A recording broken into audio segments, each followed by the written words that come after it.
Olá pessoal, eu sou a professora Cíndia Botelho e vocês podem me encontrar no canal do YouTube ou também nas redes sociais como o Instagram, como Cíndia Botelho com S, tá? E hoje nós iremos falar sobre figuras de linguagem. Mas antes, eu gosto sempre de trazer a diferença entre conotação, deixa eu voltar aqui, ó, denotação e conotação.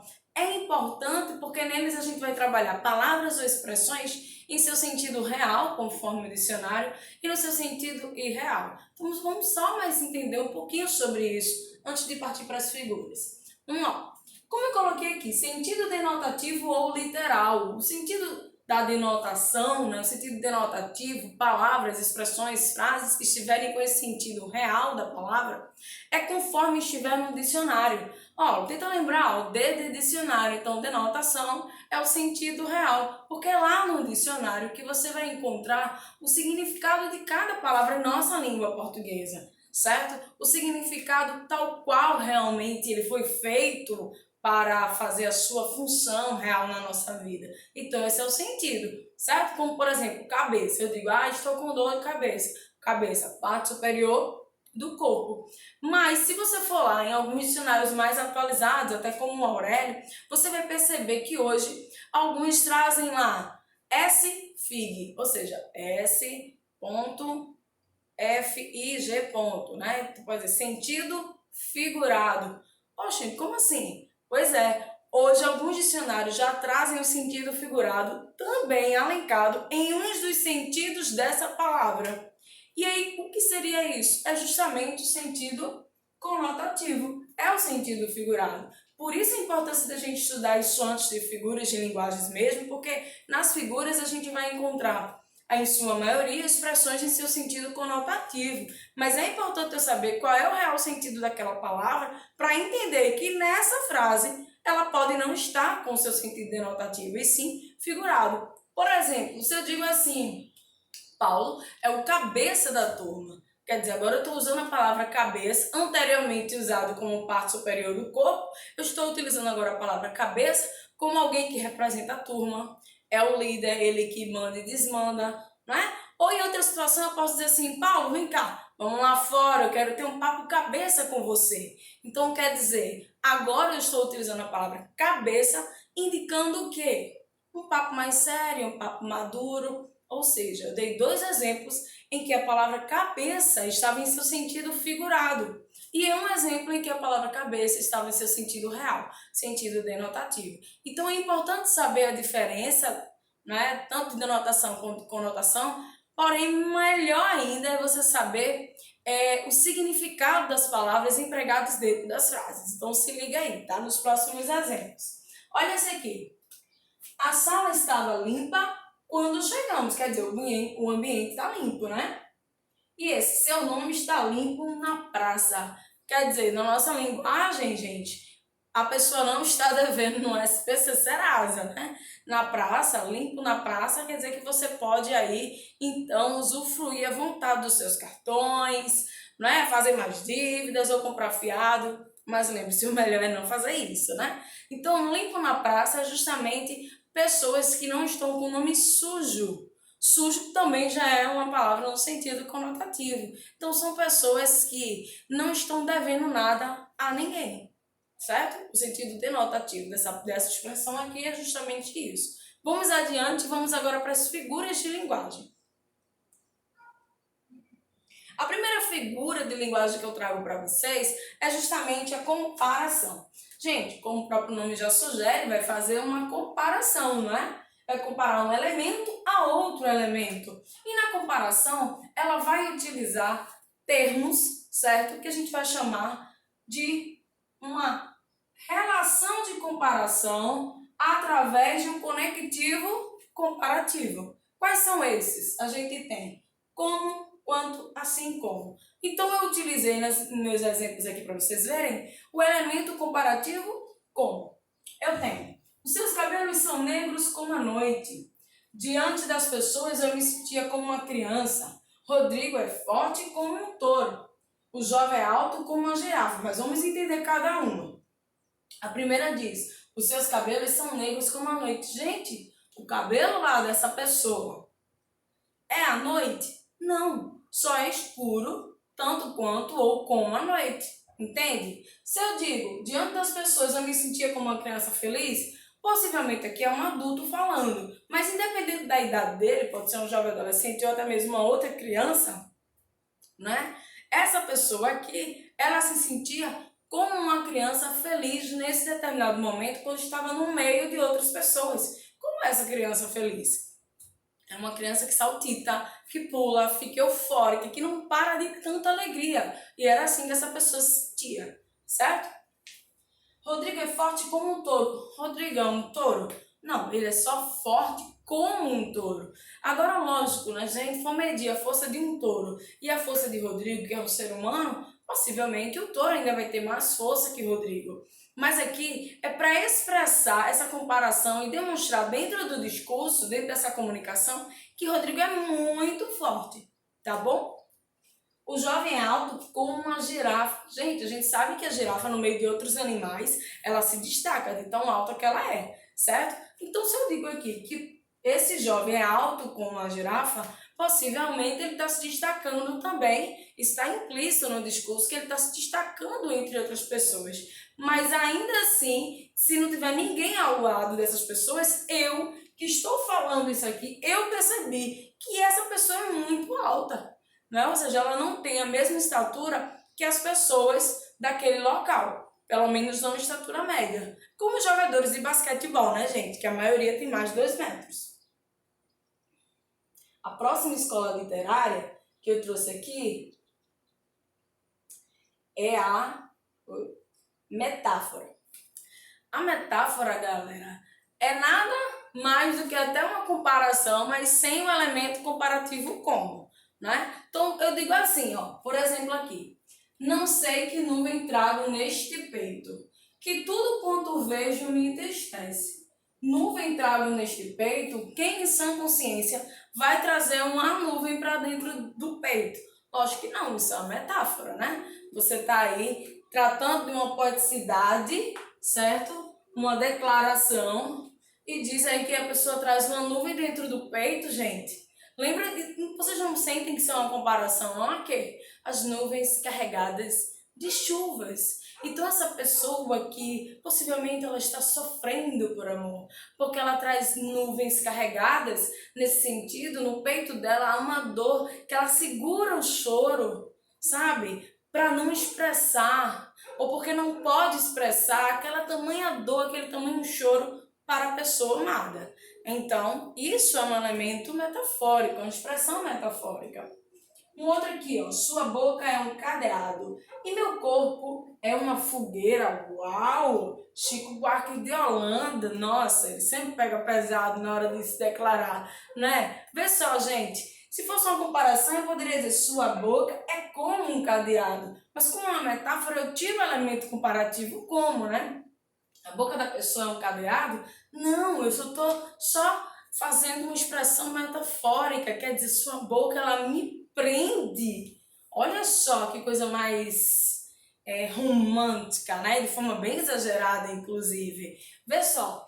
E meu corpo é uma fogueira. Quer dizer, enquanto sua boca prende os meus lábios, o meu corpo acende uma fogueira. Né? Toda vez que os seus lábios tocam a minha boca, ele se prende e eu fico tão dominada que surge um fogo dentro de mim. Chico Buarque, viu? Não sou eu não. Mas diz aí se não é verdade, né? Quando aquela pessoa amada beija a gente. Pois bem, esse é um exemplo de metáfora. Vamos para a próxima. A próxima causa muitas dúvidas, muito comum, né? Cair em provas, certo? Mas hoje você vai entender. Trouxe aqui diversos exemplos, ó. Então, o que é a metonímia? Terceira figura de linguagem de hoje. Substituição de um nome por outro nome, em virtude de haver entre eles uma associação de significados, tá? Então, eu tenho assim, ler Jorge Amado. Quer dizer, eu estou trocando o autor pela obra, quando na verdade você não leu Jorge Amado, você não é nenhuma cigana para ler a mão de Jorge Amado, né? Você leu o livro dele, então eu troco o autor pela obra. Para você, às vezes a gente diz muito isso para indicar uma afinidade, né, com o autor, ou dizer que é costumeiro seu ler esse autor. Aqui, bebi 2 copos de leite. O continente pelo conteúdo que é o leite. Você não bebeu o copo, né? Você bebeu o equivalente a 2 copos. É uma quantidade de leite que equivale a 2 copos. Então, se liguem nisso, que isso também é metonímia. É a substituição de uma coisa por outra. Ser o Cristo da turma. Gente, Cristo é uma expressão um pouco mais antiga, né? Acho que hoje eu ouço bem menos, mas eu vi há alguns anos, quando mais jovem, por pessoas mais velhas que eu, como meus avós, né? Então, é uma expressão que indica a culpa, porque Cristo, por muito tempo essa expressão, ela rolou como aquele que era o culpado, ou melhor, levou a culpa de todos os pecadores, né? De todos aqueles que fizeram tudo de errado e no final quem pagou foi ele, tá? Então, assim, quando eu digo que ele é o Cristo da turma, quer dizer que ele possivelmente não era de fato culpado, mas se tornou culpado porque assumiu a culpa de todo mundo, tá bom? Então aqui eu estou substituindo o indivíduo pela classe, que é culpado. Completou 10 primaveras, aqui é muito comum essa expressão também com pessoas mais antigas, né? Não sei se vocês assistiram filmes mais antigos, mas eu gosto, então vez ou outra eu vejo esse tipo de expressão. Primaveras contando a quantidade de anos que você tem, certo? Então aqui eu tenho uma parte pelo todo, nesse caso, os anos, né? Se eu digo completou 10 primaveras, essa pessoa tem 10 anos de idade. O brasileiro é malandro. Como assim? Vê só, gente. Quando eu digo brasileiro é malandro, eu uso o singular, mas para substituir o plural, brasileiros. Como na verdade eu poderia ter dito, né? Os brasileiros são malandros. Mas eu usei o singular, não quer dizer que é um brasileiro específico, tá? Eu tô falando de modo geral. E essa daqui, essa expressão, ou melhor, essa forma de metonímia é muito comum a gente usar no dia a dia, tá? A gente usa um indivíduo, usa uma parte, mas na verdade quer se referir ao todo. E por fim, eu tenho brilham os cristais. Na verdade aqui, ó, os cristais é a matéria que eu estou substituindo pela obra, que são copos de cristais, certo? Então eu não precisaria dizer, ou melhor, eu não quis dizer brilham os copos, e sim eu quis dizer a matéria desse copo, por isso estão brilhando, beleza? Sinestesia, gente. Sinestesia é uma figura de linguagem também que a gente usa muito sem nem perceber. Na verdade, as figuras de modo geral, né? As figuras de linguagem de modo geral, nós usamos todos os dias. E às vezes não é só uma, não. Vocês vão perceber que vocês usam todo dia e sem perceber, né? E sem saber, às vezes, inclusive, que isso é uma figura de linguagem, mas elas são, tá? A sinestesia, gente, ó, como eu coloquei aqui, ocorre através da associação de um sentido misturado com outro sentido. Como assim, Cíndia? O tato, o olfato, paladar, visão, adição. Então, quando a gente mistura 2 ou mais desses sentidos, que eu acabei de dizer aqui, né, 5 que a gente aprendeu lá no Fundamental 1, quando a gente mistura essas sensações, eu tenho uma sinestesia. Então, vê só se você não usa isso no dia a dia. Eu digo assim, o cheiro doce e verde do capim trazia recordações da fazenda, para onde nunca mais retornou. Gente, cheiro, olfato. Doce, paladar.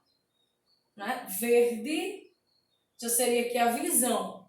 Aí eu tenho um produto, que seria o capim, com 3 sensações. Isso é uma figura de linguagem. Quando você diz assim, nossa, esse perfume tem um cheiro doce, né? Então, o perfume está no âmbito, na sensação do olfato. Mas a gente trata como se fosse o paladar, quando na verdade a gente nem toma, né? Graças a Deus, o perfume, certo? Então, isso é sinestesia. Olha outro exemplo. Um doce abraço indicava que o pai desculpara. Olha, eu tenho um doce, que é a sensação gustativa, que é o paladar. O abraço, que é já o tato, né? A sensação tátil, que é quando você toca alguém. Então, eu misturei essas sensações e eu tenho sinestesia. Por fim, eu tenho dia de luz, festa de sol, um barquinho a deslizar no macio azul do mar. Uma música, né? Um trecho da música, o barquinho de Tom Jobim. A gente tem a sensação do visual, né? Azul, quando eu olho o azul do mar. E tenho o macio, que é do tato, certo? Então, misturei visão com tato, também tem uma sinestesia. Para quem estuda escolas literárias, já deve ter estudado simbolismo ou vai estudar ainda, se liga que a sinestesia é uma figura de linguagem muito comum no simbolismo, tá? Porque é uma escola literária das sensações mesmo, certo? Fica a dica para vocês. Aí eu tenho agora a perífrase. A perífrase, gente, é quando a gente atribui características, atributos, às vezes até como se fosse até uma homenagem, né? A coisas, a lugares, tá bom? Como assim? Vamos ver. Eu tenho a Cidade Luz continua atraindo visitantes do mundo todo. Quem é a Cidade Luz que a gente conhece? Paris, certo? A Cidade Maravilhosa segue cheia de sul ou de sol, né? Quem é a Cidade Maravilhosa? Quem é conhecida como Cidade Maravilhosa? O Rio de Janeiro, né, pessoal? Então, assim, apesar de ter tanta violência, tão perigosa lá, mas ainda assim é conhecida como Cidade Maravilhosa. O povo lusitano foi bastante satirizado por Gil Vicente, um poeta lá do século XIII, XIV. Lusitano sempre lembra, é respectivo, relacionado aos portugueses. Então eu estou aí, substituindo de uma forma característica um atributo aos portugueses, certo? Tem outros lugares? Não, tem diversos. Eu digo a Terra da Garoa, São Paulo, Veneza Brasileira, o nosso Recife. Então, assim, tudo que se referir a coisa ou lugar, geralmente são lugares, a gente vai chamar de perífrase. Mas há uma outra figura de linguagem, perdão, que é inspirada na perífrase, que é a antonomásia, que vai ser características, né, ou atributos dados a pessoas, quando for pessoa, tá, gente? Eu trouxe aqui alguns exemplos para vocês. Quando a perífrase indica uma pessoa, recebe o nome de antonomásia. É feio esse nome mesmo, mas é real, tá? O Príncipe dos Poetas também teve outras atividades que o tornaram famoso. Por exemplo, a luta pelo serviço militar obrigatório. Gente, Olavo Bilac, ele ficou conhecido como o Príncipe dos Poetas, porque foi aquele no parnasianismo, ou em todas as escolas literárias, né? É um poeta parnasiano, mas de um modo geral, foi aquele que se comportava, né, como um príncipe, como se fosse um lorde, uma pessoa não só tão bem educada, tão elitizada, mas também com a sua escrita perfeita, utilizando a língua portuguesa. Tá bom? Vamos a outro exemplo. O presidente dos pobres suicidou-se em 1954. E aí, Getúlio Vargas ficou conhecido como esse tal presidente dos pobres. A dama do teatro brasileiro foi indicada para o Oscar. Gente, a dama do teatro brasileiro já é uma antonomásia em relação a Fernanda Montenegro. Se você não conhece, te aconselho a dar uma pesquisadinha aí, porque isso é um conhecimento geral, você precisa saber disso, tá bom? E um outro exemplo que eu poderia dar sobre a antonomásia poderia ser assim, poeta dos escravos, Castro Alves, né? Eu tenho o rei do pop, Michael Jackson, o rei do brega, Reginaldo Rossi, a rainha dos baixinhos, Xuxa, né? O rei do baião, Luiz Gonzaga. Enfim, a gente tem diversos codinomes, diversas antonomásias que se referem a pessoas conhecidas, né? Artistas, de diversas formas, né? Diversas expressões artísticas, a gente tem aí as antonomásias. Perceberam? Até agora eu não cheguei nem à 10ª figura literária, né? Figura de linguagem, perdão, e a maioria delas você já deve ter percebido que a gente usa no dia a dia. Então, continua ligado. A antítese, gente, ela é muito fácil. Nossa, para mim é uma das mais fáceis. Por quê? Porque se trata de ideias opostas, ou seja, Antônimos.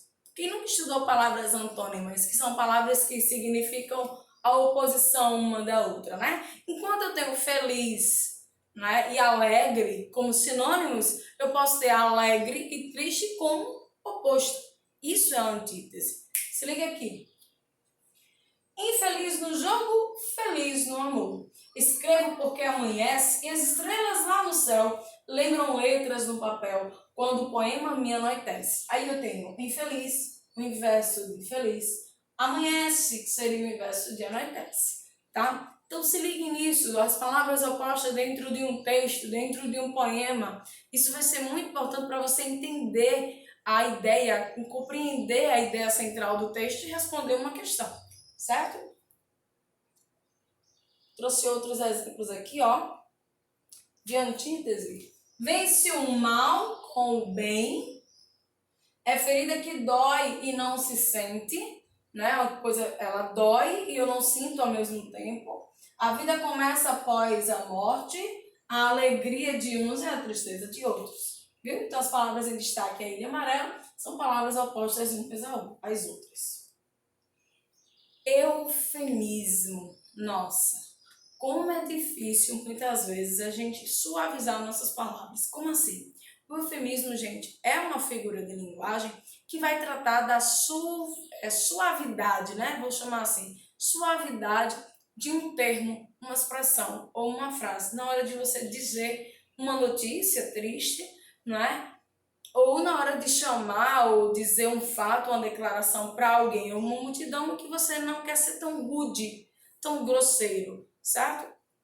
Então, eu tenho aqui, ó, consiste na suavização da linguagem, evitando-se o emprego de palavras ou expressões desagradáveis. Por isso a importância do eufemismo muitas vezes. Olha aqui, era uma estrela divina que o firmamento voou, de Álvares de Azevedo. Como assim que ao firmamento voou? Possivelmente essa pessoa, ela faleceu.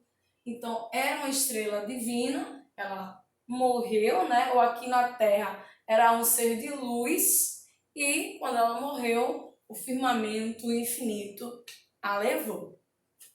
Eu não precisei dizer assim, ah, ela faleceu, ela morreu. Não. Essa pessoa, no caso Álvares de Azevedo, falou assim em relação a alguém que ele amava e falava, né? E falou, expressou da morte dela com outras palavras mais suaves.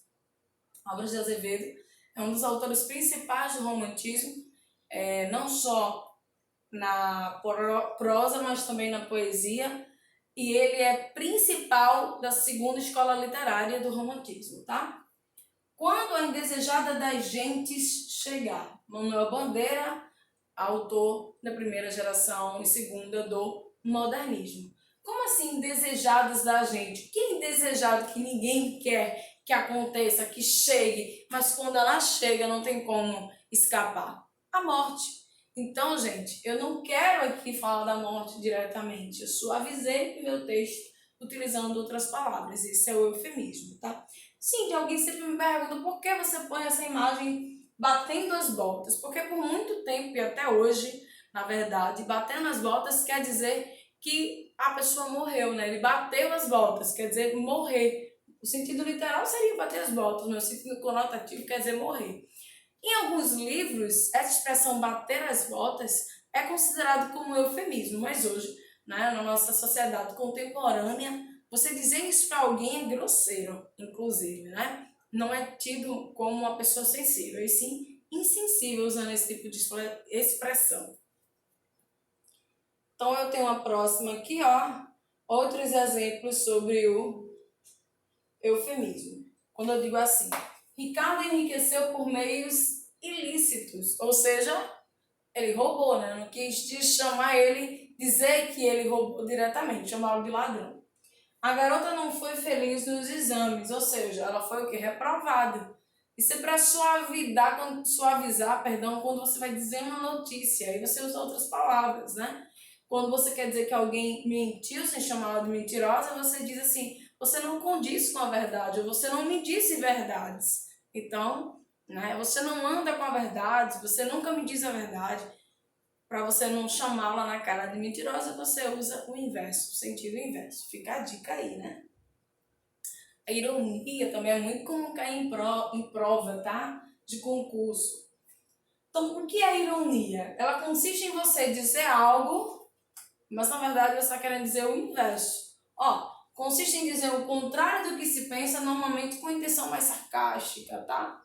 Por exemplo, moça linda, bem tratada, 3 séculos de família, burra como uma porta, um amor. Quer dizer, por que isso aqui é uma ironia? Porque eu comecei dizendo só coisa negativa. Uma moça linda, bem tratada. Até aí eu não tenho certeza se realmente ela é bonita. Eu teria que ver, e aí na minha concepção eu poderia dizer se ela é bonita ou não. Mas 3 séculos de família, 3 séculos, 300 anos, tudo bem que ele exagerou aqui. Mas quer dizer que ela é muito velha. Uma pessoa tão velha assim, ela já não é muito bonita. Infelizmente, com a velhice, a gente acaba perdendo um pouco da beleza, né? Burra como uma porta, não, aqui fechou realmente com chave de ouro para nos mostrar que esse um amor é uma ironia. Na verdade, ela não é um amor de forma nenhuma para este autor aqui, que é Mário de Andrade, também do modernismo brasileiro. Hipérbole, outra escola literária. Gente, a hipérbole consiste no exagero da ideia. Né? A gente diz muito, eu estou morrendo de fome. Não, a gente não está morrendo, né? Quem está morrendo mesmo por conta da fome é o pessoal da África, em outros países, mas morrendo mesmo não, certo? Como eu disse, infelizmente o continente africano tem diversos países passando por essa situação de miséria. Dentro do nosso país, a gente também tem pessoas passando em situação de miséria. Elas sim, muitas vezes morrem por conta da fome, mas na nossa língua portuguesa tem essa expressão, né? Morrendo de sede, ou morrendo de fome, para expressar o sentimento de exagero, para expressar o quanto a gente está com fome ou com sede. Olha aqui os exemplos. O pensamento ferve e é um turbilhão de lava. Turbilhão de lava. Quer dizer, ó, gente, quando o vulcão, né, ele está explodindo, está saindo lava por dentro dele, é assim o pensamento dessa pessoa, tá turbilhando, queimando e explode e vai saindo. Então, isso é o que ele quis dizer, tá? Olavo Bilac, autor do Parnasianismo. Farei que o amor a todos avivente, pintando 1000 segredos delicados. Ó, pintando 1000 segredos delicados. Aqui é um exagero de Camões, porque na verdade ele não vai pintar 1000 segredos, né? Ele está só exagerando aí, dizendo no sentido do quanto ele vai guardar, ou de quanto de segredo ele tem guardado das pessoas, tá? Outro exemplo de hipérbole. Aqui, ó. Marcelo estava morrendo de sede, foi o exemplo que eu dei no início. Janete é louca pelos filhos. Ou, na verdade, eu quero dizer que ela os ama de forma exagerada, né? Não que ela seja louca de pedra. Esse aqui também, ou melhor, essa, né? Também é uma outra figura muito comum de cair em concursos. A prosopopeia, também conhecida como personificação, é aquela que vai dar sentimentos, voz a elementos, né, que não são humanos, ou seja, a seres inanimados, tá? E vai dar esses comportamentos humanos a eles. Por exemplo, consiste na atribuição de características humanas a seres inanimados ou irracionais, é também chamada de animização. Então anota aí esse outro tipo, né? Na verdade, um outro nome para personificação e prosopopeia é animização, tá bom? Então, ó, o mar jaz, ou seja, se acalma, né? Morre, mas na verdade ele tá ficando mais calminho. Gemem em segredos os ventos, em eolo cativos. Geme em segredos os ventos, aqui está na ordem inversa, né? Na verdade é os ventos, que é o sujeito, geme em segredo, que é o predicado. Então, os ventos, que é um ser inanimado, não é um ser humano, né? É um ser inanimado, está tendo uma atitude, um comportamento humano, que é de gemer, tá bom? Então, esse gemer aqui não é um comportamento de um ser inanimado, só recapitulando, né? não é de um ser inanimado normalmente, porque não é um ser vivo, mas na minha licença poética, na minha música, no meu texto, eu estou falando desse ser inanimado como se fosse um humano. O dia nascia atrás dos quintais, as pensões alegres dormiam, tristíssimas, as casas também iam bêbadas. Gente, aqui tem muita prosopopeia. Olha, o dia nascia. Quem nasce é um ser humano. Quem nasce é um animal. Quem nasce são os seres vivos. Mas aqui eu estou dizendo que era o dia que nasceu, né? As pensões alegres dormiam tristíssimas. Pensões é um local fixo, né? Tipo casas. Ou uma casa tem diversos quartos, as pessoas alugam para poder dormir. Mas aqui eu tô como se eu estivesse até substituindo, né? No lugar dela, eu tô, ou melhor, colocando ela no lugar das pessoas que estão dormindo na calada da noite. Então eu estou chamando as pensões de alegres, certo? Que é um ser animado. Eu estou chamando pensões também dizendo que ela está dormindo e estou dizendo que ela está triste. Então são três elementos humanos a um ser inanimado. As casas também iam bêbadas, ó.